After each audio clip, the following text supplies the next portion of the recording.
সুজানগরে ইসলামী ব্যাংকের উদ্যোগে বৃক্ষরোপণ কর্মসূচির উদ্বোধন করা হয়েছে। সুজানগর উপজেলা প্রতিনিধি এম এ আলিম রিপনের তথ্যচিত্রে বিস্তারিত।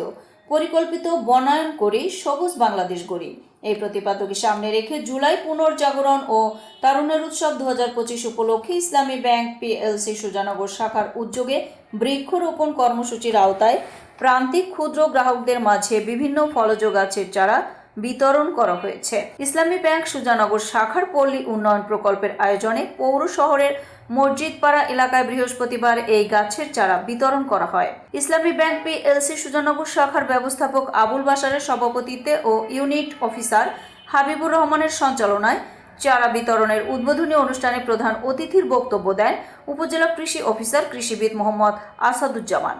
স্বাগত বক্তব্য দেন ব্যাংকটির সুজানগর শাখার সিনিয়র অফিসার ও প্রকল্প কর্মকর্তা কে এম শফিকুল ইসলাম। প্রধান অতিথির বক্তব্যে উপজেলা কৃষি অফিসার কৃষিবিদ মোহাম্মদ আসাদুজ্জামান বলেন, গাছের চারা বিতরণের এই উদ্যোগ অত্যন্ত প্রশংসনীয়।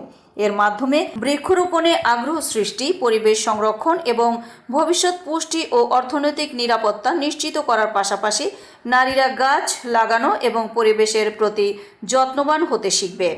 সভাপতির বক্তব্যে ইসলামী ব্যাংক পিএলসি সুজানগর শাখার শাখা ব্যবস্থাপক আবুল বাশার বলেন, পারিবারিক পুষ্টির যোগান ও দীর্ঘমেয়াদী আয়ের সুযোগ সৃষ্টির পাশাপাশি জলবায়ু পরিবর্তনের সঙ্গে খাপ খাইয়ে নিতে এই কর্মসূচির সহায়ক হবে ইনশাল্লাহ।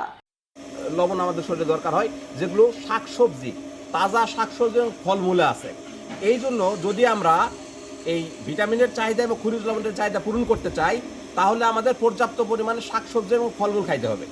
যদি কোনো কেউ গাছ লাগায়, আমাদের প্রধান অতিথি মহোদয় অত্যন্ত সুন্দর করে আমাদের ধর্মীয় একটি বিষয় বলেছেন যে মানুষ মারা যাওয়ার পরে তার আপনার সব আমল বন্ধ হয়ে যায়। হাদিসে আসছে এভাবে যে ইজা মাতাল ইনসানু ইনকাতা আনহু আমালহু ইল্লামিন সালাসাতিন, তিনটা আমল বাকি থাকে। তার মধ্যে এইটা একটা আমল যে কোথাও আপনি একটা গাছ লাগিয়ে দিলেন, সেই গাছ আপনাকে ফল দিল অথবা ছায়া দিল, তাহলে আপনার কবরে শুয়ে শুয়েও আপনি এর সওয়াব পেতে থাকলেন।